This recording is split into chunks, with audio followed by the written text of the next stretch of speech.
اور تم سے ذوالقرنین کے بارے میں دریافت کرتے ہیں، کہہ دو کہ میں اس کا کسی قدر حال تمہیں پڑھ کر سناتا ہوں۔ ہم نے اس کو زمین میں بڑا اقتدار دیا تھا اور ہر طرح کا سامان اس کو عطا کیا تھا، تو اس نے ایک سفر کا سامان کیا، یہاں تک کہ جب سورج کے غروب ہونے کی جگہ پہنچا تو اسے ایسا پایا کہ ایک کیچڑ والے چشمے میں ڈوب رہا ہے، اور اس چشمے کے پاس ایک قوم دیکھی۔ ہم نے کہا ذوالقرنین، تم ان کو خواہ تکلیف دو خواہ ان کے بارے میں بھلائی اختیار کرو،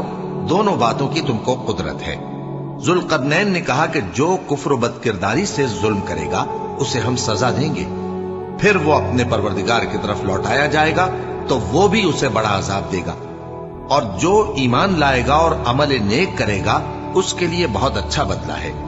اور ہم اپنے معاملے میں اس سے نرم بات کہیں گے۔ پھر اس نے ایک اور سامان سفر کیا، یہاں تک کہ سورج کے طلوع ہونے کے مقام پر پہنچا تو دیکھا کہ وہ ایسے لوگوں پر طلوع ہوتا ہے جن کے لیے ہم نے دھوپ سے بچاؤ کی کوئی اوٹ نہیں بنائی تھی۔ حقیقت یوں ہی تھی، اور جو کچھ اس کے پاس تھا ہم کو سب کی خبر تھی۔ پھر اس نے ایک اور سفر کا سامان کیا، یہاں تک کہ دو اونچے سیدھے پہاڑوں کے درمیان پہنچا تو دیکھا کہ ان کے اس طرف کچھ لوگ ہیں کہ بات کو سمجھ نہیں سکتے۔ ان لوگوں نے کہا کہ اے ذوالقرنین، یاجوج اور ماجوج اس علاقے میں فساد کرتے رہتے ہیں، بھلا ہم آپ کے لیے خرچ کا انتظام کر دیں کہ آپ ہمارے اور ان کے درمیان ایک دیوار کھینچ دیں۔ ذوالقرنین نے کہا کہ خرچ کا جو مقدور اللہ نے مجھے بخشا ہے وہ بہت اچھا ہے، تم مجھے قوت بازو سے مدد دو، میں تمہارے اور ان کے درمیان ایک مضبوط رکاوٹ بنا دوں گا۔ تم لوہے کے بڑے بڑے تختے میرے پاس لاؤ۔ چنانچہ کام جاری کر دیا گیا، یہاں تک کہ جب اس نے دونوں پہاڑوں کے درمیان کا حصہ برابر کر دیا اور کہا کہ اب اسے دھوکو، یہاں تک کہ جب اس کو دھونک دھونک کر آگ کر دیا تو کہا کہ اب میرے پاس تانبا لاؤ کہ اس پر پگھلا کر ڈال دو۔ پھر ان میں یہ قدرت نہ رہی کہ اس پر چڑھ سکیں، اور نہ یہ طاقت رہی کہ اس میں نقب لگا سکیں۔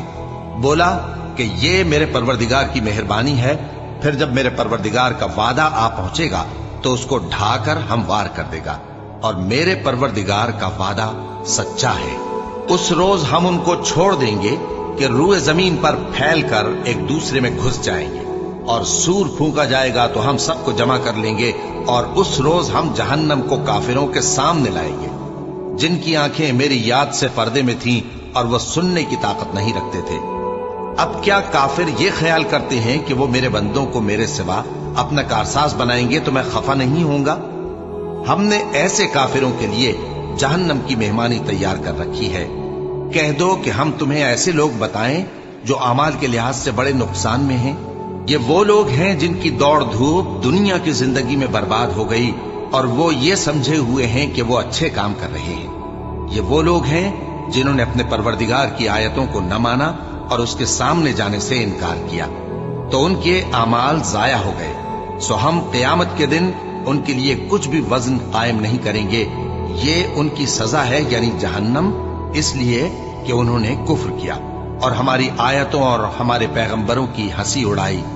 جو لوگ ایمان لائے اور عمل نیک کیے ان کے لیے بہشت کے باغ بطور مہمانی ہوں گے،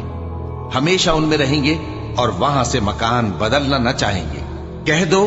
کہ اگر سمندر میرے پروردگار کی باتوں کے لکھنے کے لیے روشنائی ہو تو قبل اس کے کہ میرے پروردگار کی باتیں تمام ہوں سمندر ختم ہو جائے، اگرچہ ہم ویسا ہی اور اس کی مدد کو لائیں۔ کہہ دو کہ میں تمہاری طرح کا ایک بشر ہوں،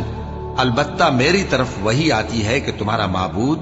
وہی ایک معبود ہے، تو جو شخص اپنے پروردگار سے ملنے کی امید رکھے چاہیے کہ عمل نیک کرے اور اپنے پروردگار کی عبادت میں کسی کو شریک نہ بنائے۔